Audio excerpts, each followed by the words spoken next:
In the year 2431, Earth was officially inducted into the Galactic Concord, a sprawling alliance of over 2,000 species. Most humans didn't quite understand how or why it happened so suddenly.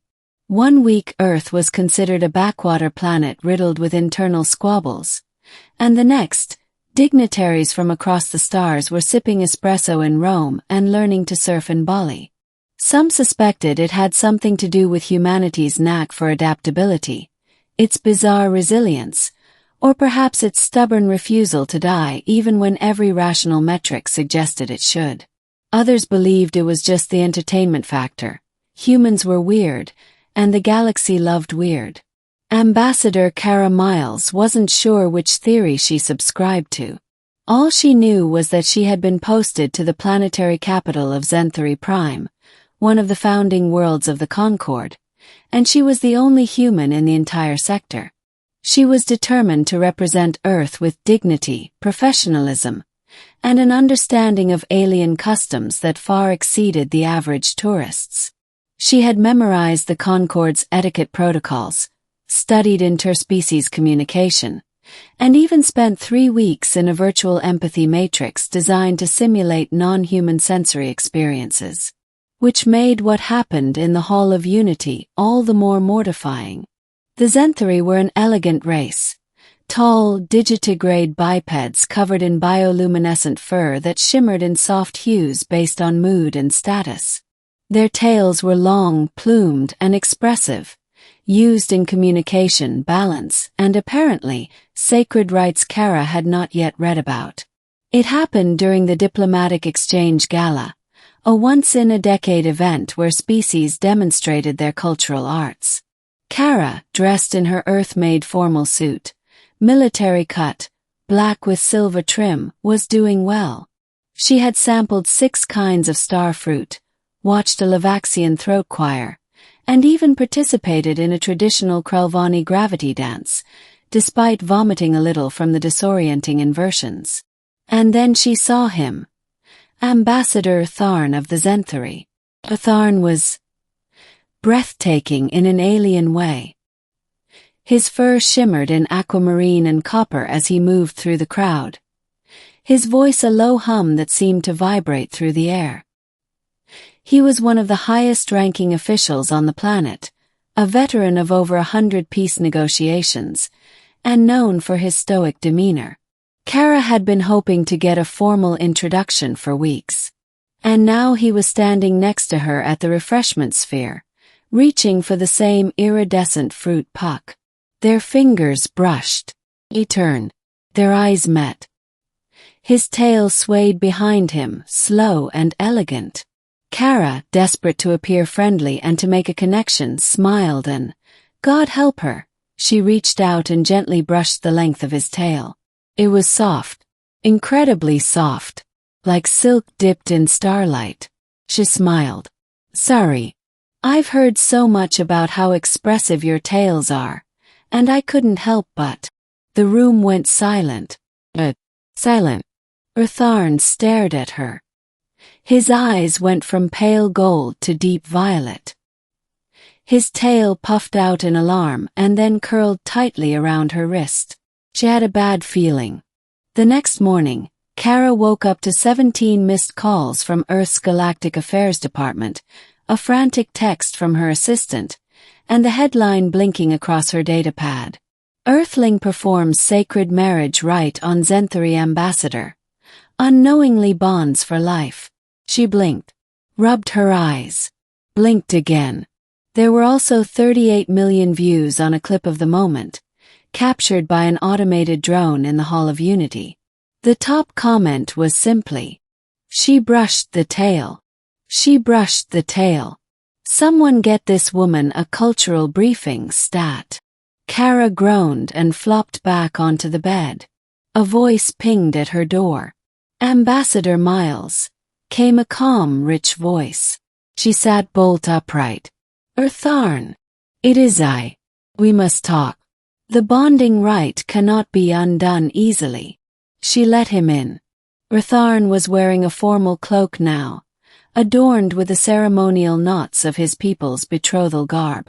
Look, Kara began. I didn't mean to. I know, he said, his tone unreadable. You are human. You lack the tale-based traditions of the Zenthari.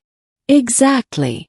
So, maybe we could just not do the whole bonded for life thing. His expression twitched. Among my people, once the tail is brushed with affection and reciprocated with curl, the bond is formed. Nullifying it requires a trial of unwinding. It is not simple. Kara stared at him.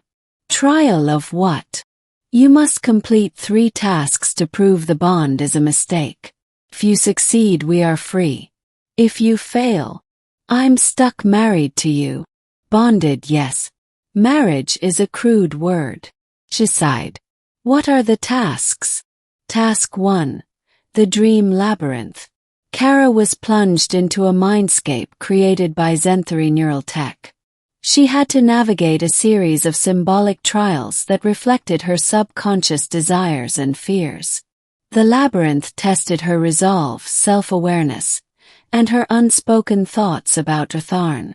At one point, a version of him appeared in the dream, wearing a tuxedo and holding a bouquet of plasma orchids.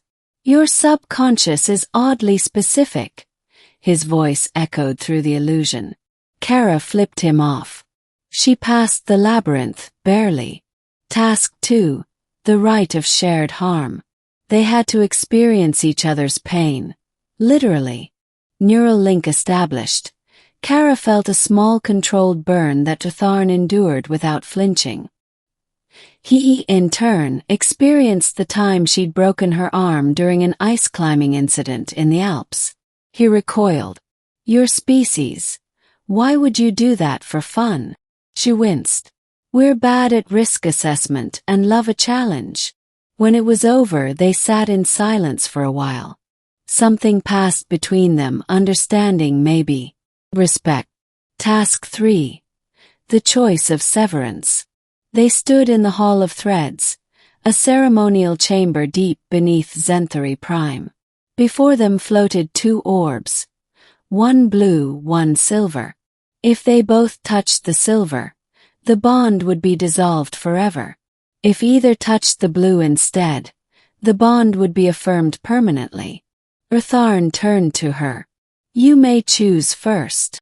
She stared at the orbs. Her heart was hammering. She hadn't meant to start this.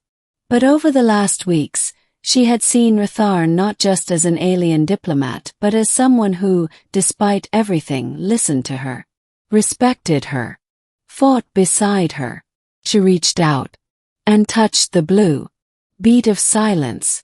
Then Ratharn's hand landed on the blue as well. The chamber sang. Afterward there was no ceremony, no parade. Just a quiet understanding that something had changed.